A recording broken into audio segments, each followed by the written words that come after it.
الحمد لله رب العالمين،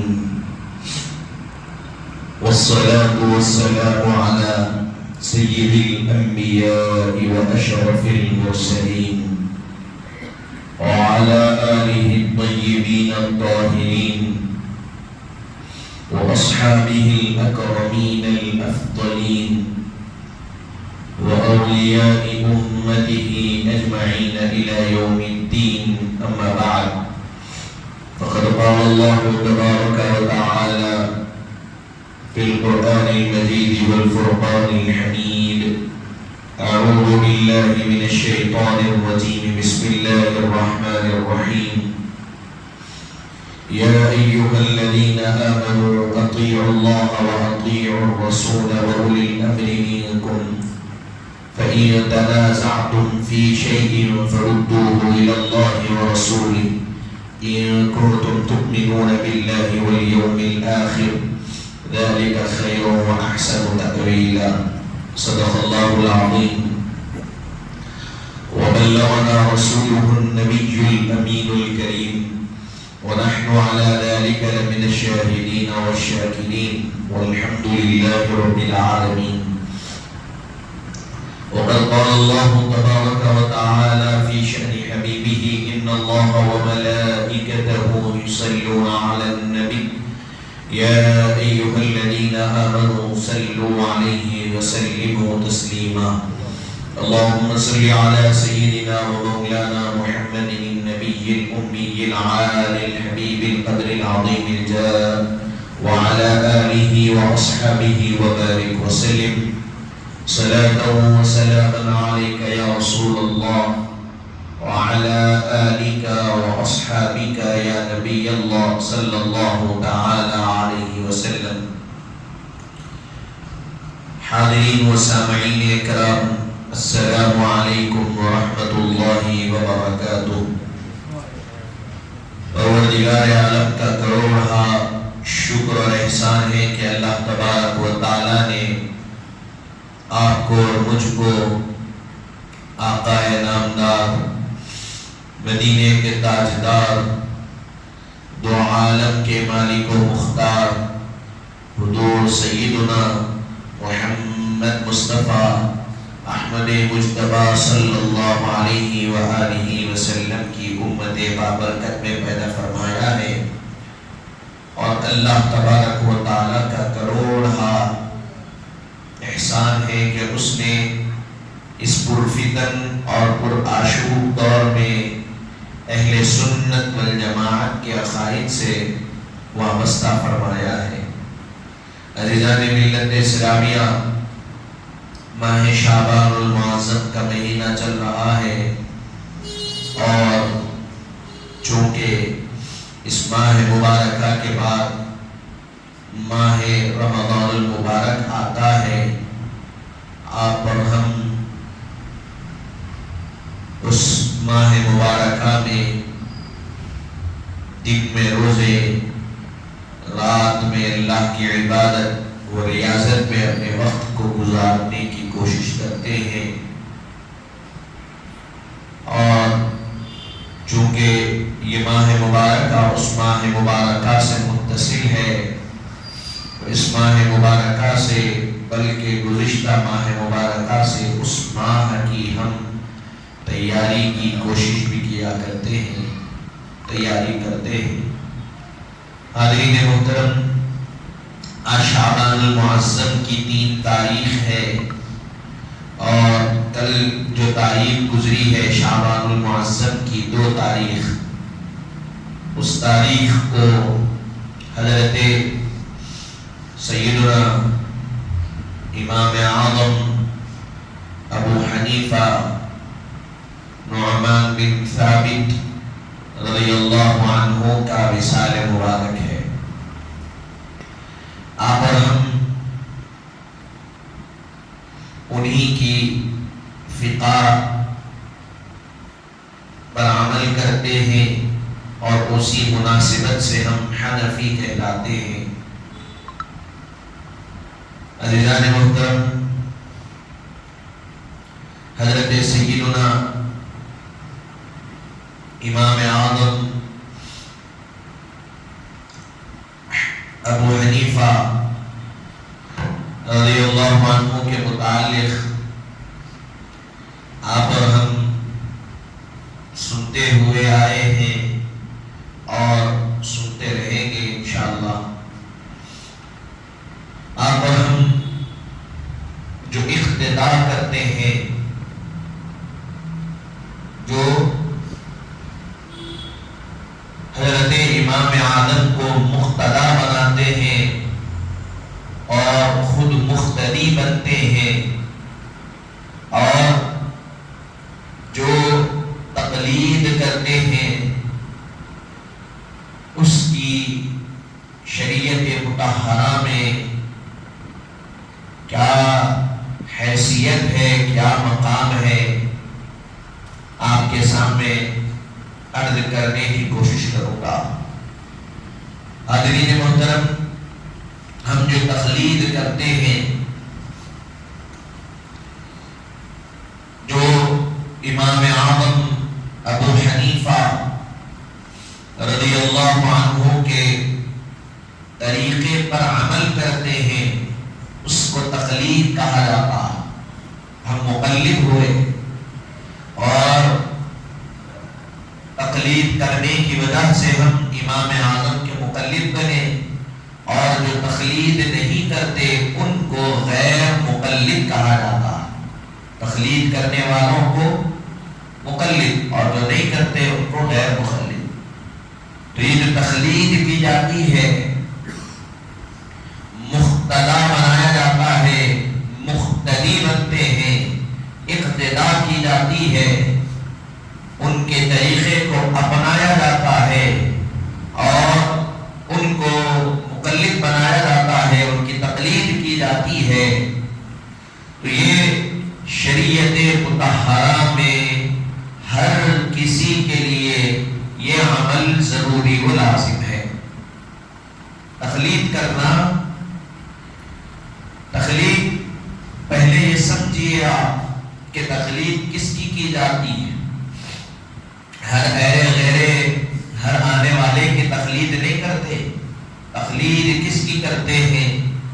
جو مجتہد ہوتا ہے اس کی تقلید کی جاتی ہے، جو اجتہاد کر کے قرآن اور حدیث اور قیاس کے مطابق مسئلے نکالتا ہے اور اس کو بیان کرتا ہے، تب اس کی تقلید کی جاتی ہے۔ وہ مجتہد کہلاتا، اجتہاد جو کرتا۔ اجتہاد یعنی قرآن اور احادیث مبارکہ اور سنت رسول اللہ صلی اللہ علیہ وسلم سے مسائل کو نکالنا اور ان مسائل کو دلائل کے ساتھ بیان کرنا، یہ اجتہاد ہے، اور کرنے والے کو یا عمل کرنے والے کو مجتہد کہا جاتا۔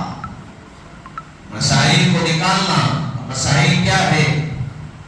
مسائل یہ ہے نماز پڑھنا، روزہ رکھنا، مسائل یہ ہے زکوٰۃ دینا، حج کرنا۔ یہ جو مسائل ہیں قرآن اور احادیث میں جو بیان کیے گئے ہیں، ان مسائل پر جو عمل کیا جاتا ہے، وہ عمل کیسے ہوگا، کتنا ہوگا، کب ہوگا، کہاں ہوگا، ان مسائل کے نکالنے کا نام اجتہاد ہے، اور وہ مسائل کو نکالنے والے کو مجتہد کہا جاتا۔ ٹھیک ہے، یہ بات پہلے سمجھیے کہ جو قرآن اور حدیث سے مسئلے نکالتا ہے اس شخص کو مجتہد کہا جاتا، کہ اس کے اندر یہ صلاحیت ہو کہ وہ قرآن کو نہ صرف پڑھے بلکہ قرآن کو پڑھے بھی اور اس کو سمجھے بھی۔ اس کے اندر یہ صلاحیت ہو کہ وہ احادیث کو نہ صرف پڑھے، نہ صرف ترجمہ کرے، بلکہ اس کے سیاق و سباق کو بھی سمجھے، پھر احادیث کے متعلق اس کے پاس علم بھی ہو کہ یہ حدیث آ رہی ہے سا مسئلہ بیان ہو رہا ہے اور یہ مسئلہ کس ضمن میں بیان کیا جا رہا ہے اس کا علم بھی اس کے پاس ہو، اس کو مجتہد کہا جاتا ہے، ٹھیک ہے۔ اب اگر احادیث مبارکہ کو دیکھیں تو بخاری شریف کی صرف میں بات کرتا تو اس میں تکرار کے ساتھ حدیث مبارکہ کی تعداد 9000 سے زائد بتائی گئی۔ کتنی ہی بتائی گئی؟ 9000 سے زائد، اور اگر بغیر تکرار کے ساتھ دیکھا گیا تو قریب 6000 احادیث مبارکہ بتلائی گئی۔ اب آپ بتلائیے، ایک حدیث مبارکہ کو ہم پڑھتے 40 حدیث مبارکہ ہم یاد کرتے، تو کیا ہم کو اس کا پس منظر معلوم ہے کہ وہ حدیث کا بیان ہوئی، اس سے کیا بتلایا جا رہا؟ ہم پڑھے طلب العلم فریضۃ علی کل مسلم، علم کا حاصل کرنا ہر مسلمان پر فرض ہے، خواہ وہ مرد ہو یا عورت۔ یہ حدیث ہم سن لیے، اب اس کا معنی کیا ہے؟ صاف صاف طرح ظاہر ہے، علم حاصل کرنا۔ کون سا علم حاصل کرنا؟ دنیاوی علم ہو یا اخروی علم، دنیاوی علم بھی ہے اخروی علم بھی ہے، لیکن جو علم دنیا و آخرت میں فائدہ دینے والا ہے وہ علم زیادہ افضل ہے۔ تو ٹھیک ہے، یہ ہو گیا۔ اب اس کے ساتھ قرآن مجید میں کتنی آیتیں ہیں؟ 6666 آیتیں، اس میں سے احکام کی آیتیں کچھ قریب 500 آیتوں کے اوپر احکام کی آیتیں بتلائی جاتی، جس میں احکام شرعیہ بیان کیے گئے۔ اب قرآن مجید میں آیا اقیموا الصلاۃ وآتوا الزکاۃ، نماز قائم کرو، زکات دو۔ پھر اس کے بعد کہیں پر فرمایا گیا کہ وَأَتِمُّوا الْحَجَّ وَالْعُمْرَةَ لِلَّهِ، حج اور عمرے کو اللہ کے لیے مکمل کرو۔ اسی طرح شہر رمضان، پھر اس کے بعد یا ایھا الذین آمنوا کتب علیکم الصیام، اے ایمان والوں تم پر روزے فرض کیے گئے، اسی طرح جس سے پہلے تم پر پہلے کی امتوں پر روزے فرض کیے گئے۔ یا ایھا الذین آمنوا اذا قمتم الی الصلاۃ، وضو کے مسائل بیان کیے گئے۔ فاغسلوا وجوہکم وایدیکم الی المرافق وامسحوا برؤوسکم وارجلکم الی الکعبین، ٹھیک ہے۔ تو اس طرح قرآن مجید میں بعض جگہ احکام کو وضاحت کے ساتھ بیان کیا گیا واضح طور پر، کہیں صرف حکم دیا گیا کہ نماز پڑھو۔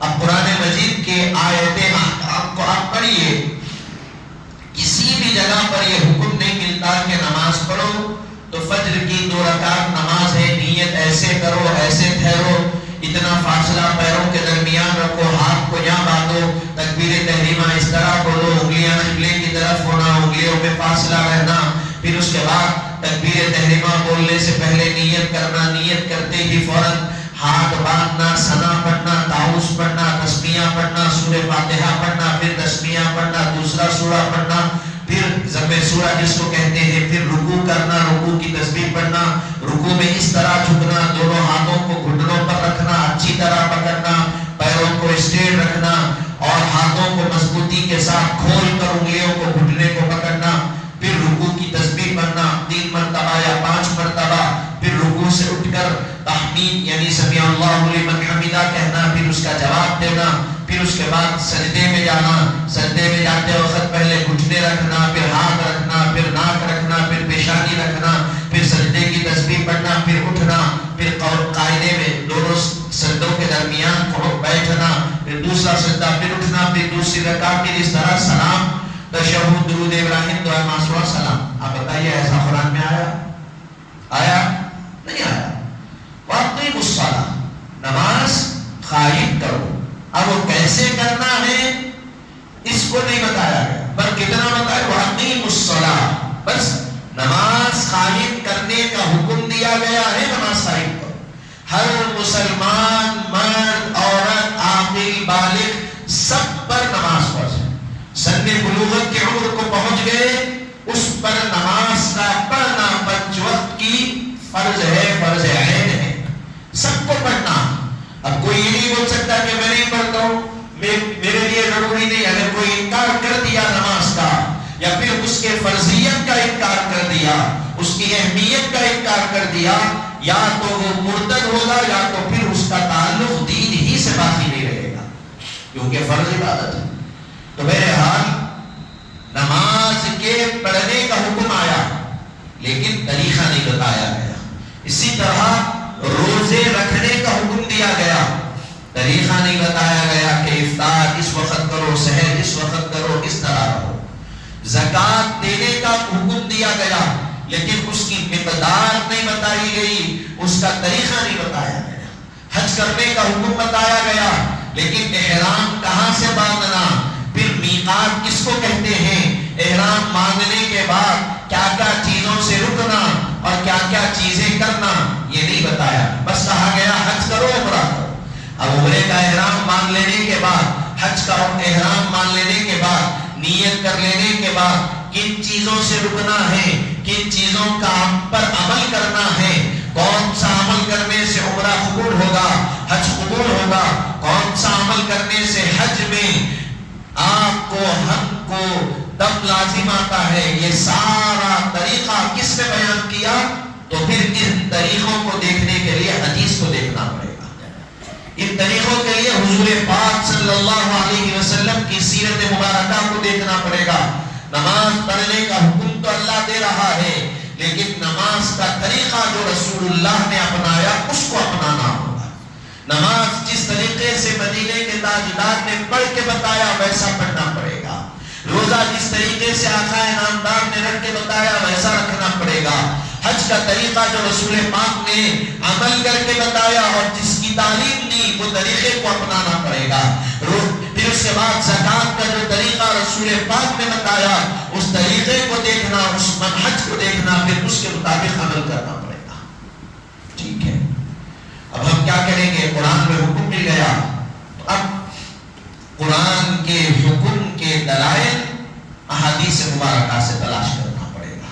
جب احادیث مبارکہ سے مسائل نکل گئے تو پھر ان مسائل پر عمل کرنا ہر کسی کے لیے لازم و ضروری ہے، کیونکہ یہ اللہ کا حکم ہے. تو ہم پہلے کیا کیے؟ قرآن شریف کو دیکھے، پھر اس کے بعد احادیث مبارکہ. اب احادیث مبارکہ سے جب مسائل نکل گئے اس پر اب ہم عمل کیے. تو میں بتانا یہ چاہ رہا کہ قرآن اور حدیث سے جو مسائل نکالتا ہے اس کو مجتہد کہتے ہیں. وہ مسائل جو نکال رہا ہے وہ اس کا اجتہاد. اب آپ مجھے بتائیے، قرآن سے ہر کس و ناقص مسائل کو نکال سکتا ہے کیا؟ ہر کوئی حدیث سے مسائل کو نکال سکتا؟ میں آپ کے سامنے بخاری کی کتاب رکھ دوں تو آپ بخاری کی حدیث کا متن نہیں پڑھ سکتے، نہیں پڑھ سکتے آپ، اس پہ اعراب نہیں ہوتا. بہت کم جگہ اعراب یعنی زبر زیر پیش ملتا. ایک عبارت لکھی ہوئی ہے اس پہ اعراب نہیں ہے، نہ زبر ہے نہ زیر ہے نہ پیش ہے نہ کچھ ہے. آپ کیسے پڑھیں گے اس کو؟ کیونکہ آپ کی مادری زبان نہیں ہے اردو، عربی، آپ عربی سے ناواقف ہیں. تو جب تک آپ زبان سے واقف نہیں ہیں آپ نہ اس کو پڑھ سکتے ہیں نہ اس کو سمجھ سکتے ہیں. تو پہلے زبان سے واقف ہونا پڑے گا، پڑھنا پڑے گا، سمجھنا پڑے گا. پھر اس کے بعد زبان سے اگر واقف بھی ہو گئے، پڑھ بھی لیے، سمجھ بھی لیے، تب بھی مسائل نہیں نکال سکتے. اب آپ دیکھیں گے کہ کئی علماء، کئی عالم ہیں جو عربی سے واقف ہے لیکن کیا وہ قرآن سے اور حدیث سے مسائل نکال سکتے ہیں؟ نہیں نکال سکتے. وہ کن مسائل کو بیان کرتے ہیں؟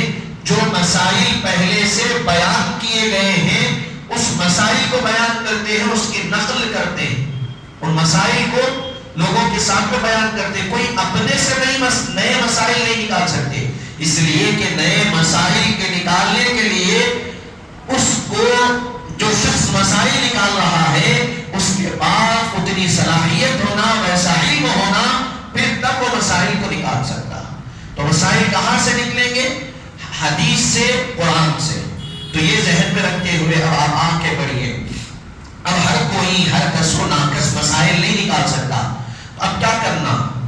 میں مسائل نہیں نکال سکتا ہوں، آپ مسائل نہیں نکال سکتے، لیکن عمل کرنا تو ضروری نماز پڑھنا تو ہے، روزہ رکھنا تو ہے، قرآن کے مطابق زکات دینا تو ہے، حدیث کے مطابق زکات دینا تو ہے، حج اور عمرہ کرنا تو ہے، لیکن اب اس کے مسائل ہم کہاں سے لائیں گے؟ اسی لیے کہا گیا کہ ہم امام اعظم کو فالو کریں گے، امام اعظم ابو حنیفہ رضی اللہ عنہ کے طریقے پر ہم عمل کریں گے۔ آپ جو طریقہ بیان کر دیے زکات کا، ہم اس طریقے کو اپنا لیے، آپ جو روزوں کا طریقہ بتا دیے ہم اس طریقے کو اپنا لیے، امام اعظم جس طریقے سے نماز پڑھے ہم اس طریقے کو اپنا لیے، کیونکہ ہم اجتہاد نہیں کر سکتے، ہم مسائل نہیں نکال سکتے، وہ نکالے ہم ان کے مسائل پہ، نکالے ہوئے مسائل پہ عمل کریں گے۔ تو اب اجتہاد کرنے والے مشہور جو مجتہدین گزرے وہ 4 گزرے جن کو امام بھی کہا جاتا، امام اعظم، امام شافعی، امام مالک، امام حنبل، امام احمد بن حنبل، امام اعظم، امام شافعی، امام مالکی، امام حنبل، یہ چاروں جو ائمہ گزرے، امام اعظم، امام شافعی، امام مالک، امام احمد بن حنبل، اب ان چاروں کی اقتدا کرنا ہر مسلمان پر لازم ہے۔ اب سوال پیدا ہوتا ہے کہ بھائی اقتدا کرنا کیوں؟ ضروری کیا ہے اقتدا کرنا؟ تو آپ ذرا سوچئے کہ آپ کو بیماری آئی تو آپ کس کے پاس جاتے ہیں؟ ڈاکٹر کے پاس جاتے ہیں۔ کیوں جاتے؟ شفا ہونا۔ تو شفا کے لیے آپ کہاں جاتے؟ ڈاکٹر کے پاس۔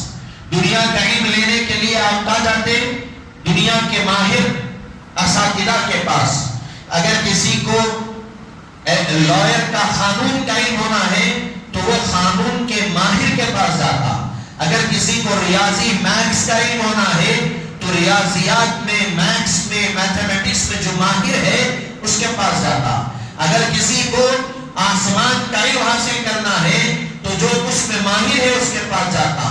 تو اسی طرح جب دنیا کے معاملات میں، دنیا کے مسائل میں اس کے حل کرانے کے لیے اس کے ماہر کے پاس جانا ضروری ہے، اسی طرح دین کے مسائل کے حل کے لیے اس مسائل پر آسانی کے ساتھ عمل کرنے کے لیے ان کے ماہرین کے پاس جانا ضروری ہے۔ اور دنیا کے دین کے علوم کے جو ماہرین گزرے ہیں وہ ماہرین کا کہنا یہ ہے، جتنے علماء گزرے، جتنے فقہاء گزرے، جتنے محدثین گزرے، جتنے محققین گزرے، سب کا کہنا یہ ہے کہ علم فقہ میں، اصول فقہ میں اگر کوئی سب سے زیادہ مہارت رکھنے والے ہیں تو وہ امام اعظم ابو حنیفہ نعمان بن ثابت کی ذات مبارکہ۔ اب ہم کیا کریں گے؟ علم دین کے مسائل کے لیے کہاں پر ہم رجوع ہوں گے؟ حضرت امام اعظم کے پاس رجوع۔ ہم پہلے سے رجوع ہو رہے ہیں، ہمارے والد بھی حنفی، ہم بھی حنفی۔ بتانے کا مقصد یہ ہے کہ ہم مخلد، ہمارے آبا و اجداد سب مخلد، لیکن چند سالوں سے کچھ لوگ نکلے جو اپنے آپ کو غیر مخلد کہتے ہیں، اور وہ کہتے ہیں کہ بھائی ضروری نہیں ہے تقلید کی، کیا صحابہ کسی کی تقلید کیے؟ ہم کو دین کہاں سے لینا؟ رسول اللہ سے، صحابہ سے۔ تو صحابہ کسی کی تقلید کیے؟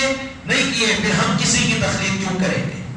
آپ مثال ایسی دے رہے ہیں جو خود اپنے آپ میں احمقانہ اور دیوانے حساب کی مثال آپ کو مثال دے رہے ہیں۔ بھائی صحابہ کو کسی کی تقلید کی ضرورت کیوں پڑے گی؟ مثال کے طور پہ ایک سمندر ہے، ایک ندی ہے، ندی کو لگ کے کھیت ہے، سمندر کو لگ کے زمین ہے، تو اس زمین پہ پانی دینے کی ضرورت پڑتی ہے یا وہ خود زمین اس قابل ہوتی ہے کہ اناج ہوا ہے؟ آپ بتائیے۔ پانی سے منسلک زمین ہے، سمندر سے لگی ہوئی، اور سمندر کے ٹھاٹا مارتا ہوا پانی اس میں آ رہا ہے، تو وہ زمین کو پھر پانی دینے کی ضرورت پڑتی ہے، وہ خود زمین گیلی رہتی ہے، پانی لے کر اس قابل رہتی ہے کہ اس میں پھل لگے، وہ زمین ثمر آور بنے۔ ہر کسی کا جواب ہوگا کہ بھئی وہ زمین میں قابلیت ہے کیونکہ سمندر سے جڑی ہوئی ہے، سمندر سے منسلک ہے، اس کو پانی ملتا ہے۔ اگر پانی نہیں بھی ملتا، پانی رکا ہوا رہتا ہے، وہ پانی کا گیلا پن زمین چوستے چوستے اس قابل بن جاتی ہے کہ وہ درخت اگا بھی سکتی ہے اور اس سے ثمر دے بھی سکتی۔ اسی طرح اس سمندر سے دور ایک زمین ہے، سمندر ہے لیکن زمین کہاں ہے؟ لگی ہوئی نہیں ہے، دور ہے۔ تو اب اس کو پانی دینے کے لیے راستہ بناتے ہوئے پانی لانا پڑتا ہے تاکہ وہ پانی سمندر سے نکلے اور وہ زمین میں پہنچے. اب وہ سمندر سے پانی نکلا، یہ زمین میں آیا، زمین کو اس قابل بنایا کہ زمین درخت اگائی بھی اور پھلتی بھی. اب بتائیے پانی کہاں سے آیا؟ وہی سمندر سے آیا نا، کہیں اور سے تو نہیں آیا، پانی وہاں سے آیا. اسی مثال کو دیتے ہوئے علماء نے سمجھایا کہ صحابہ کی مثال سمندر سے لگی ہوئی زمین کے بارے میں زمین کی ہے. حضور پوری کائنات کے رحمت للعالمین ہے اور آپ سے منسلک صحابہ کی ذات ہے. اب صحابہ کو کسی اور کو دیکھنے کی ضرورت نہیں، صحابہ چلتے پھرتے حضور کو دیکھتے، حضور کے طریقے پر عمل کر کے نماز پڑھتے، ان کو کسی کی تخلیق کی ضرورت نہیں. ہاں اب ہم دور ہو گئے، ہماری مثال دور کی زمین کی ہے، ہم کو پانی پہنچنا ہے. وہی پانی جو سمندر رحمت للعالمین میں ہے، وہی رحمت جو حضور پاک کے پاس ہے، وہ کہاں سے آیا؟ اللہ نے ایک سینہ مقرر کیا، اس کو امام اعظم کہتے ہیں. اس سے وہ پانی حنفیوں تک پہنچا، ایک شافعی مسلک تک پہنچا، ایک حنبلی مسلک تک پہنچا اور ایک مالکی مسلک تک پہنچا. یہ پانی جو آیا، جو علم آیا، یہ علم وہی مصطفیٰ جان رحمت کا ہے، بس الگ الگ شکلوں اور الگ الگ صورتوں میں علم، بس الگ الگ طریقوں سے الگ الگ راستوں سے علم آیا. اب کسی نے حنفی راستے کو اپنا لیا تو وہ حنفی ہو گیا، کسی نے امام شافعی کو اپنا لیا وہ شافعی ہو گیا، کسی نے امام احمد بن حنبل کو اپنایا تو وہ حنبلی ہو گیا، کسی نے امام مالک کو اپنایا تو وہ مالکی ہو گیا. اب جب اپنا لیے، جب ان کو فالو کر لیے، اب ان کے طریقے پر چلے گا، ان کے طریقے پر بتائے ہوئے نماز پڑھے گا، روزہ رکھے گا، حج کرے گا، زکات دے گا. پوری زندگی کے مسائل کا دار و مدار ان کے بتائے ہوئے طریقے پر رہے گا. اب یہ سوال باقی نہیں رہنا کہ بھئی صحابہ کو تخلیق کی ضرورت کیوں نہیں، صحابہ کیوں تخلیق نہیں کی ہے؟ صحابہ کو ضرورت ہی نہیں تھی تخلیق کی. حضرت معاذ بن جبل رضی اللہ عنہ، حضور کے صحابی رسول، حضور ان کو یمن کی طرف بھیج رہے ہیں. پوچھا کہ معاذ یمن کی طرف جا رہے ہو، کوئی ایسا مسئلہ پیش آ جائے، امام ترمذی نے، ابو داؤد میں یہ حدیث مبارکہ موجود، کوئی ایسا مسئلہ آ جائے درپیش جس کا حل نہ ملے تو کہاں سے تلاش کرو گے؟ فرمایا کہ میں کتاب اللہ سے مسائل کو نکالوں گا، اللہ کی قرآن سے نکالوں گا. ارشاد فرمایا اگر اللہ کی کتاب سے مسئلہ نہ نکلے تو کیا کرو گے؟ حل نہ ملے تو کیا کرو گے؟ ارشاد فرمایا کتاب اللہ میں اگر میں نہ پاؤں، پوچھا اگر تم کتاب اللہ میں نہ پاؤ مسئلہ تو کیا کرو گے؟ جب تم مسئلے کو نہیں پاؤ گے کتاب اللہ میں تو کیا کرو گے؟ ارشاد فرمایا یا رسول اللہ میں سنت رسول اللہ پر عمل کروں گا، سنت رسول اللہ سے مسئلہ نکالوں گا. یعنی آپ کی احادیث سے مسئلہ نکالو گے. کس کے سامنے ہو رہا؟ رسول اللہ ہے، حضرت معاذ، اور حضرت معاذ کو علم کی تبلیغ کے لیے حضور بھیجا رہے یمن، اور پوچھے کہ معاذ کوئی مسئلہ آ جائے. اب ہوتا بھی آئے جمعہ پڑھانے کے لیے یا مسائل لے کے لوگ آتے، میرا یہ مسئلہ، میرا یہ مسئلہ، میرا یہ مسئلہ. کہاں سے مسائل کا حل نکلتا؟ بولنے والے امام عالم اپنے خیال سے بنا کے نہیں بول سکتے، مسائل بیان کر رہے ہیں، ان کو کتاب یعنی قرآن اور حدیث کو دیکھ کر بیان کرنا پڑے گا. تو حضور نے پوچھا کہاں سے کرو گے؟ یا رسول اللہ کتاب اللہ سے کروں گا. فرمایا اگر کتاب اللہ میں نہ پاؤ گے تو کہاں سے کرو گے؟ ارشاد فرمایا یا رسول اللہ اگر کتاب اللہ میں نہ پاؤں تو سنت رسول اللہ کو دیکھوں گا، آپ کے حدیث کو دیکھوں گا. پوچھا کہ اگر وہاں سنت رسول اللہ میں بھی نہ پاؤ گے تو کیا کرو گے؟ اور حضور کے جملے پر بھی غور کرو، حضور نے یہ نہیں فرمایا کہ سنت رسول اللہ میں نہیں ہوگا یا کتاب اللہ میں نہیں ہوگا تو کیا کرو گے، نہ پاؤ گے تو کیا کرو گے. ہوگا مسئلہ لیکن تمہاری نظر میں اگر نہیں آیا تو کیا کرو گے؟ قرآن پڑھے مسئلہ نہیں ملا، حدیث پڑھے مسئلہ نہیں ملا، کیا کریں گے؟ ارشاد فرمایا بل قیاس، حضور میں قیاس کر کے مسئلہ بیان کروں گا. کتاب اللہ میں دیکھوں گا، سنت رسول اللہ میں دیکھوں گا، اگر مسئلہ نہیں ملا تو قیاس کر کے، قیاس یعنی اپنی رائے کے مطابق مسئلہ بیان کروں گا. حضور پاک نے آپ کے سینے پر ہاتھ مارا اور دبدبایا اور کہا اللہ نے رسول اللہ کے رسول کو اس قابل بنایا کہ وہ مسئلے کو نکال بھی سکتا ہے اور بیان بھی کر سکتا ہے. حاضرین محترم، اس سے کیا معلوم ہوا؟ اس سے اجتہاد یعنی مسائل کو نکالنے کے متعلق معلوم ہوا کہ یہ صحابہ کرام خود کبھی مسئلوں کو کتاب اللہ میں ڈھونڈتے، کبھی رسول اللہ میں احادیث میں ڈھونڈتے، اور کبھی رسول اللہ سے خود پوچھ لیتے۔ کوئی ایسا مسئلہ آتا، کوئی ایسا وقت آتا کہ پوچھنا ان کے لیے نامناسب نظر آتا، تو پھر وہ قیاس سے مسئلے کا حل نکالتے اور اس پر عمل کرتے۔ حاضرین محترم، یہ قیاس سے جو مسائل نکالتے ہیں، یہ مسائل کا نکالنا صحابہ کرام کے عمل مبارکہ سے ثابت ہے۔ حضرت معاذ کے سینے پر حضور نے ہاتھ مارا اور کہا کہ اللہ تبارک و تعالیٰ نے رسول اللہ کے رسول کو، یعنی رسول اللہ کا جو پیغام پہنچانے والا ہے، اس کو اس قابل بنایا کہ وہ کتاب اللہ، سنت رسول اللہ اور قیاس کے ذریعے سے مسائل نکالنے کی اللہ نے اس میں صلاحیت دی۔ تو حضرین محترم، یہ بتانے کا مقصد کیا؟ تقلید ہمارے لیے ضروری۔ ہم اگر تقلید نہیں کریں گے تو کبھی بھی ہم ہدایت کے راستے کو نہیں پا سکیں گے۔ تقلید کیا ہے؟ اللہ تبارک و تعالیٰ کی ہدایت کے راستے کو پانے کا ذریعہ ہے، راستہ، وہ ہے، روٹ ہے، ایک راستہ ہے۔ اس راستے سے چلتے ہوئے ہم کو گزرنا۔ جب ہم راستے سے چلتے جائیں گے تو منزل مقصود تک پہنچیں گے، اور تقلید مخلد ہم بن کر تقلید کرتے ہوئے ہم ہدایت کی طرف جائیں گے۔ اگر ہم تقلید نہیں کریں گے تو یاد رکھیے کبھی ہدایت ہمارے حق میں نہیں ہے۔ اب کوئی سوال کیے کہ چاروں امام حق پر ہیں، امام اعظم بھی حق پہ ہے، امام شافعی بھی حق پہ ہے، امام احمد بن حنبل بھی حق پہ ہے، امام مالک بھی حق پہ ہے، یہ پورے اہل سنت والجماعت کے عقائد پر قائم بھی ہے اور پورے حق پر ہے۔ اب کسی کے دل میں سوال آیا، بھائی چاروں حق پر ہے تو چاروں کی تقلید کرنے میں کیا ڈالا؟ پورے چاروں کی تقلید ایک ساتھ کر لیا جائے۔ علماء نے اس کی مثال دی کہ ایک منزل ہے، وہ منزل کو پہنچنے کے لیے 4 راستے ہیں، آپ چاروں راستوں سے جا رہے ہیں تو کیا منزل ملے گی آپ کو؟ ایک منزل ہے، ایک ڈیسٹینیشن ہے آپ کا، اس منزل تک پہنچنے کے لیے 4 راستے جاتے ہیں۔ ایک راستے سے گئے واپس آ گئے، منزل تک نہیں پہنچے، آپ گئے آگے، دوسرے راستے سے تھوڑا گئے آگے، تیسرے راستے سے گئے آگے، چوتھے راستے سے گئے آگے، لیکن منزل تک پہنچے آپ؟ تھوڑا پہلے راستے سے گئے، تھوڑا دوسرے راستے سے گئے، تھوڑا تیسرے سے، تھوڑا چوتھے سے، پھر واپس کہاں گئے؟ جہاں سے شروع کیے تھے وہیں پر آ کے ٹھہرے تھے۔ اسی لیے علماء نے کہا کہ چاروں پر عمل کرنا نہیں، ایک پر عمل کرنا ہے۔ ایک راستے کو اختیار کر کے منزل مقصود تک پہنچ جانا، یہ فائدہ مند ہے۔ ایک راستے کو اپنا لیے، اس پر عمل کر لیے تو وہ منزل مقصود تک پہنچا دیتا۔ اب یہ بھی بتایا گیا کہ کیوں منع کیا گیا چاروں راستوں کو، چاروں ائمہ کے طریقے کو اپنانے کے لیے، کیونکہ ائمہ فقہ میں باہمی مسائل میں کچھ اختلافات ہیں۔ مثال کے طور پہ بعض علماء کے نزدیک جھینگا حلال ہے، کھاتے ہیں۔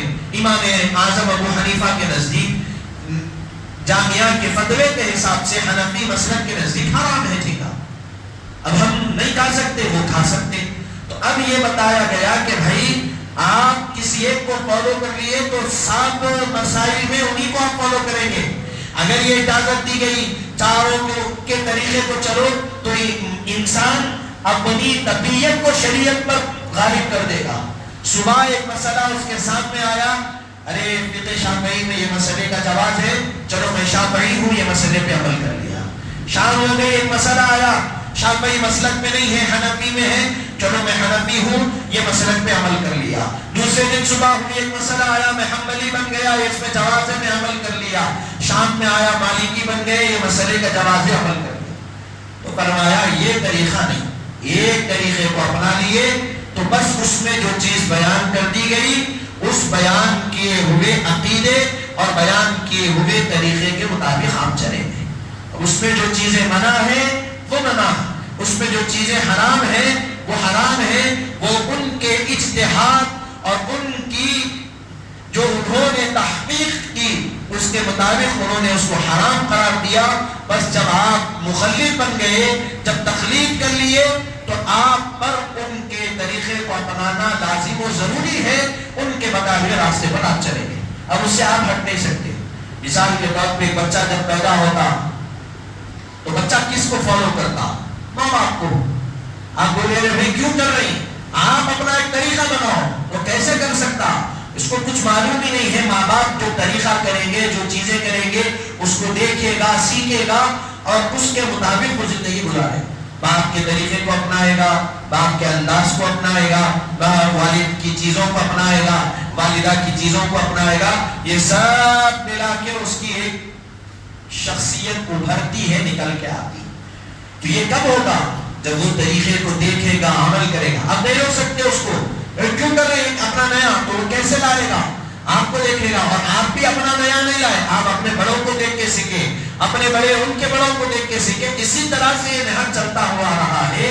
اسی طرح فقہائے اکرام بتاتے ہیں کہ فقہ میں جو مسائل بیان کر دیے گئے ہیں، اس مسائل پر عمل کرنا ہمارے لیے ضروری ہے. ہم اس کو نہیں چھوڑ سکتے. اور فقہ میں جو ہم تخلید کرتے ہیں، یہ بات بھی میں آپ کے سامنے رکھ رہا ہوں تاکہ آپ کے علم میں یہ اضافہ ہو کہ ہم جو تخلید کرتے ہیں وہ اعمال میں کرتے ہیں، عقیدے میں تخلید نہیں کرتے. یہ ذہن میں رکھیے. ہم اپنے آپ کو مخلد کہتے ہیں تو ہم عقیدے میں تخلید نہیں کرتے، ہم اعمال میں تخلید کرتے. نماز پڑھنے میں، روزہ رکھنے میں، حج کرنے میں، زکوٰۃ دینے میں، اس میں تخلید کرتے. عقیدہ کیا ہے؟ اللہ ایک ہے. عقیدہ کیا ہے؟ رسول اللہ صلی اللہ علیہ وسلم اللہ کے نبی ہیں، آپ رحمت للعالمین ہیں. آپ کی ذات اور قیامت کے بارے میں اور یہ جو ساری چیزیں عقائد میں داخل ہے، اس میں ہم کسی کی تخلید نہیں کرتے، کیونکہ وہ واضح چیزیں ہیں، اس میں تخلید کی ضرورت نہیں ہے. اللہ ایک ہے، یہ حضور پاک کے قول سے ظاہر ہو گیا، قرآن اور حدیث سے واضح ہے. تو اب اس میں کسی کو فالو کرنے کی ضرورت نہیں. اللہ ایک ہے، رسول اللہ نے کہہ دیا، بس ہم اللہ ایک ہے مانیں گے. لیکن نماز پڑھنا ہے، قرآن میں صرف حکم ملا نماز پڑھو. کیسے پڑھو اس کا حکم نہیں، اس کا طریقہ نہیں. وہ کیسے پڑھنا ہے اس کو دیکھنے کے لیے، اس طریقے کے لیے ہم امام اعظم کو فالو کریں گے. بھائی رفع یدین کرنا نہیں کرنا، انگلی کو اٹھا کے رکھنا یا رکھ دینا، پھر آمین آہستہ آواز میں کہنا، بلند آواز میں کہنا، ہاتھ ناک کے نیچے باندھنا، ناک کے اوپر باندھنا. ان مسائل کو سمجھنے کے لیے ہم کس کو فالو کریں گے؟ جو حنفی ہے وہ امام اعظم کو فالو کرے گا، جو شافعی ہے وہ امام شافعی کو فالو کرے گا، اور جو حنبلی ہے وہ امام احمد بن حنبل کو فالو کرے گا، جو مالکی ہے وہ امام مالک کو فالو کرے گا. ٹھیک ہے. اب ان چاروں کے علاوہ امام طحاوی نے جو معتبر عالم ہیں فقہ کے، انہوں نے بتایا کہ ان چاروں ائمہ کے علاوہ اگر کوئی کہے کہ میں ان میں سے کسی کو نہیں فالو کرتا، کسی کی تقلید نہیں کرتا، تو امام طحاوی فرماتے ہیں کہ وہ بدعتی ہے، گمراہ ہے، اس کا تعلق اہل سنت والجماعت سے نہیں. اہل سنت سے تعلق اسی کا ہے جو ان چار ائمہ کے طریقوں میں سے کسی ایک کے طریقے کو اپنا لے، وہی اہل سنت والجماعت سے. اب یہ سوال اور آتا کہ بھائی صرف امام اعظم مجتہد ہے کیا؟ امام شافعی ہے، امام مالک ہے، امام احمد بن حنبل ہے، اور بھی بہت سے علماء مجتہد گزرے، یقینی طور پر گزرے ہیں. لیکن جس طرح امام اعظم کے مدون کیے ہوئے مسائل محفوظ ہے، اس طرح کسی اور کے مسائل محفوظ نہیں ہے. امام اعظم کے نکالے ہوئے مسائل جس طرح موجود ہے، اس طرح کسی اور کے مسائل موجود نہیں. 83,000 مسائل امام اعظم نے حل کیے. وہ آپ کے حل کیے ہوئے مسائل کو آپ کے شاگردین امام محمد، امام ابو یوسف، امام زہیری اور اس جیسے بڑے بڑے علماء نے محفوظ کیا، کتابوں کی شکل میں امت کو پیش کیا، وہ محفوظ ہے. اس کے علاوہ اور مجتہدین ہوئے، لیکن ان کے مسائل صحیح دلائل کے ساتھ موجود نہیں ہے، اسی لیے ان کو فالو نہیں کرتے. اگر کسی کے دلائل صحیح سند کے ساتھ موجود ہے تو پھر اس کو فالو کیا جائے گا. کیونکہ کسی کے دلائل موجود نہیں، کسی کے مراحل موجود نہیں، کسی کے نکالے ہوئے مسائل موجود نہیں، ان ائمہ کے موجود ہے، اسی لیے ان چاروں ائمہ میں سے کسی ایک کو فالو کرنا. محترم، بتانے کا مقصد یہ ہے ہم تو فالو کرتے، لیکن ہماری آنے والی نسلوں کے سامنے ہم اس کی اہمیت بتائیں کہ تخلیق کیا ہے، ہم کیوں کرتے ہیں، اس کی وجہ کیا ہے، اس کا طریقہ کیا ہے، اس کی اہمیت کیا ہے۔ اگر یہ نہیں ہے تو کبھی ہم منزل مقصود تک پہنچ نہیں سکیں گے۔ تو حاضرین محترم، منزل مقصود کو پانے کے لیے رسول اللہ صلی اللہ علیہ وسلم کی محبت اور رضا اور خوشنودی کو حاصل کرنے کے لیے ان ائمہ کی تخلیق کو کرنا ہمارے لیے ضروری ہے۔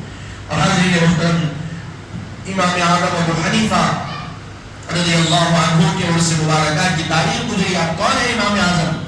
آج کے کل کے پیدا ہونے والے عالم نہیں ہے، وہ تابعی ہے، صحابہ کرام سے ملاقات کرنے والے، صحابہ کرام سے علم لینے والے ہیں امام اعظم۔ کون ہے؟ حضور پاک صلی اللہ علیہ وسلم نے ارشاد فرمایا بہترین زمانہ میرا زمانہ، پھر اس کے بعد صحابہ کا زمانہ، پھر اس کے بعد تابعین کا زمانہ۔ تو امام اعظم تابعین کے زمانے میں 80 ہجری میں امام اعظم کی پیدائش ہوئی۔ کتنی، کون سی ہجری میں؟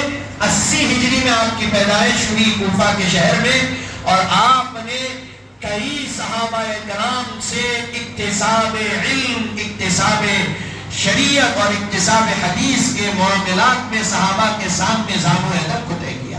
اور امام اعظم کے والد حضرت ثابت، یہ کون ہیں؟ حضرت امام اعظم کے والد بھی تابعی ہیں، اور وہ حضرت علی رضی اللہ عنہ کے پاس ان کے صحبت یافتہ ہے، ان کے پاس بیٹھے ہوئے ہیں، ان کے شاگرد ہیں۔ اور حضرت علی رضی اللہ عنہ نے دعا کی کہ اے ثابت، اللہ تمہارے گھر سے ایسے بچے کو پیدا کرے گا جس کے ذریعے سے علم دین کا بول بالا ہوگا۔ حاضرین محترم، امام اعظم ابو حنیفہ رضی اللہ عنہ کی وہ ذات مبارکہ علم و فن کے ماہر، پورے فقہا، جتنے فقہا گزرے، جتنے علماء گزرے جو فقہ کا علم جانتے ہیں، اصول فقہ کا علم جانتے ہیں، ان سب کا کہنا یہ ہے کہ ہم سارے کے سارے نحن عیال فی فقہ ابی حنیفہ، فقہا کہتے ہیں کہ ہم فقہ کے اعتبار سے دیکھیں تو ہم امام اعظم کے بچوں میں شمار ہوتے ہیں۔ ہمارا یہ مقام ہے، امام اعظم کا وہ مقام۔ الفقہ فقہ ابی حنیفہ، اگر کسی کی فقہ پر دلیلیں ہیں اور کسی کی فقہ ثابت شدہ ہے تو وہ امام اعظم کی فقہ ہے، آپ کی فقہ کے سامنے کسی کی فقہ نہیں۔ ویسے فقی آپ گزرے، اب سوچئے ویسے، پھر اس کے بعد امام اعظم نہ صرف فقی تھے بلکہ آپ سوچئے اتنے صحابہ سے ملے تو کتنے احادیث کا علم آپ کے پاس نہیں ہوگا۔ حضرت امام اعظم ابو حنیفہ رضی اللہ عنہ نے ارشاد فرمایا کہ میرے پاس احادیث کے کئی صندوق موجود ہیں، میرے پاس احادیث کے کئی صندوق موجود ہیں، میں اس میں سے کچھ نکالا، اسی سے مسائل کا حل ہو رہا ہے، اگر ضرورت پڑے گی تو اس سے زیادہ اور مسائل کا حل کیا جائے گا۔ حاضرین محترم، یہ امام اعظم ابو حنیفہ رضی اللہ عنہ کی ذات مبارکہ ہے۔ آپ کی شان اور عظمت یہ ہے کہ آپ خانہ کعبہ کے اندر، خانہ کعبہ کے جو اطراف کا حصہ ہے نا، اس میں بیٹھ کر آپ لوگوں کو فتوے دیا کرتے تھے، لوگوں کے مسائل کا حل کیا کرتے تھے۔ لوگ بڑی بڑی قطاروں کی شکل میں آتے اور مسائل پوچھتے، آپ خانہ کعبہ کے سامنے بیٹھ کر لوگوں کے مسائل کو حل کرتے اور لوگوں کو بتاتے کہ ہاں تمہارا یہ مسئلہ ہے، اس کا حل یہ ہے، اس کا حل یہ ہے۔ حاضرین محترم، یہ امام اعظم ابو حنیفہ رضی اللہ عنہ کی ذات مبارکہ، آپ کے کتنے فضائل بیان کیے جائیں، آپ اب اس سے بڑھ کر فضائل کا ہے، صحابہ سے آپ کی ملاقات ہوئی، ان کا یہ حال ہے کہ لوگ اب کہتے ہیں کہ امام اعظم نہ صرف لوگ بلکہ امام اعظم کے جو شاگردین گزرے ہیں، امام اعظم کے جو اساتذہ گزرے، جب بچہ پڑھتا ہے نا تو کتنا بھی قابل بن جائے، اساتذہ اس سے اعلیٰ ہی رہتے پڑھانے والے، لیکن امام اعظم وہ ہیں جن کے اساتذہ کو رشک تھا کہ ہمارے شاگرد امام اعظم جیسے شاگرد۔ آج پڑھنے کے دور میں، کم سنی کا دور ہے، اساتذہ کے پاس مسئلے آتے، ذرا اساتذہ سوچتے، امام اعظم یوں آسانی کے ساتھ ان مسائل کا حل کر دیتے۔ اساتذہ کو پوچھتے کہ ماں من این اخذتا، اے ابو حنیفہ تم نے ان مسائل کو کہاں سے نکالا؟ ارشاد فرماتے کہ استاد آپ نے جو قرآن پڑھایا، آپ نے جو حدیثیں پڑھائی، اسی سے میں نے مسائل کا حل نکالا۔ تو یہ امام اعظم کی شان ہے۔ بذا اوقات اساتذہ پڑھاتے ہیں، ہر کسی کے سمجھ میں مسائل نہیں آتے، لیکن اللہ نے وہ فہم اور وہ صلاحیت امام اعظم کو بخشی ہے کہ پڑھانے والا اتنا نہیں سمجھ رہا ہے جتنا پڑھنے والے امام اعظم سمجھ رہے ہیں۔ یہ شان امام اعظم۔ حاضرین محترم، کئی مسائل امام اعظم کے پاس آئے، کئی مسائل آئے۔ ایک شخص آیا، پوچھا امام اعظم آپ بڑے عالم ہیں، لوگ آپ سے سوال کرنے کے لیے رہتے، تو ایک شخص آ کے بولا بتائیے اس وقت اللہ کیا کر رہا؟ اونچائی پر ٹھہرا ہوا تھا۔ امام اعظم کیا کیے کہ نیچے اتارے اور چڑھ گئے اور کہا دیکھ اللہ یہ کر رہا تھے، اوپر سے اتار کے ذلیل کیا، میرے کو اوپر چڑھا کے شان میں۔ حاضرین یہ فراست تھی امام اعظم کی۔ ہمارے اساتذہ ایسے مسائل ہم کو بتائے۔ امام اعظم کے ایک استاد تھے، ذرا ان کے اہلیہ کیا تھے، تھوڑا رنگ میں تھوڑا تھا معاملہ۔ امام اعظم کے استاد کیا کر دیے، اہلیہ کو گھر پہ چڑھائے اور بولے اگر تم چھت گھر کی دیوار پہ سے اترے تو تم کو طلاق چڑھا کے بول دیے۔ اب بولنے کو بول دیے، پریشان ہونے کیا کرنا، اپنے شاگرد کے پاس آئے کہ میں ایسا مسئلہ ہو گیا، بولا ایسا ایسا ہو گیا، کیا کرنا؟ بولے صاحب آپ یہ بولے اترے تو طلاق، کدا تو اوپر سے کودنے لگا، کہاں سے ہوتا نہیں ہوتا، تبدیل ہو گیا نا مسئلہ۔ تو یہ امام اعظم کی فراست تھی، علم تھا۔ آپ کے اساتذہ بھی آپ کے پاس آ کے مسائل کو حل کرتے، جنے مسائل آپ کے پاس آپ کے ہیں، اور آپ نے ایک جملے میں قیامت تک پیدا ہونے والے مسائل کا ایک جملے میں آپ نے جواب دے کر لوگوں کے منہ پر تالا لگا دیا۔ ایسا انداز امام اعظم ابو حنیفہ کا تھا۔ تو حضرت محترم، ضرورت اس بات کی ہے کہ ہم جانیں پڑھیں کہ کون ہے یہ، ان کی تخلیق، جن کی تخلیق ہم کرتے ہیں وہ کیا شان والے ہیں، جن کی راتیں، جن کا عبادت کا حال یہ ہے کہ فرمایا 40 سال تک امام اعظم کا معمول یہ رہا کہ رات میں عشاء کے لیے جو وضو کیے اس سے فجر کی نماز امام اعظم پڑھے۔ اب سوچئے یہ پابندی کا حال یہ تھا امام اعظم کی۔ قرآن ایک رات میں قرآن کو آپ پڑھ لیا کرتے۔ آپ کی کئی معاملات امام اعظم ابو حنیفہ کے بیان کیے گئے، عبادتوں کا حال ویسے ہی، فقہ کا حال ویسے ہی۔ بتانے کا مقصد یہ ہے کہ آج کا جو دور چل رہا ہے پرفتن دور، اس دور میں ضرورت اس بات کی ہے کہ ہم اپنے بچوں کو صحیح طرح بتائیں کہ تقلید کیا ہے، ہم مقلد ہے تو کیا ہے، ہم کس میں تقلید کرتے، کیوں کرتے، اس کی وجہ کیا۔ اب ہر کس و ناقص کوئی 12 سال بھی علم دین میں لگا دے تب بھی مسائل کو نکال کر نہیں بتا سکتا۔ اللہ کا فضل جس پر ہوتا ہے وہی مسائل کو نکال سکتا۔ اگر کوئی 12 سال عالمیت کا کورس کرے، مفتی تو اس کے نام کے ساتھ آ جاتا ہے، لیکن کسی نئے مسئلے کو قرآن اور حدیث سے وہ نکالنا اس کے لیے بڑا دشوار ہوتا۔ وہ کیا کر سکتا؟ جو مسائل بیان کیے گئے ان مسائل کو تلاش کر کے امت کو بتا سکتا۔ یہ بھی بہت بڑا کام ہے، یہ بھی ہر کس و ناقص کے ہاتھ میں نہیں۔ تو حضرین محترم، یہی اپنی بات کو تمام کرتے ہوئے دعا کرتا ہوں کہ مولا تعالیٰ جو کچھ کہا گیا، سنا گیا، کہنے سننے سے ظاہر اللہ تعالیٰ ہم کو عمل کی توفیق عطا فرمائے۔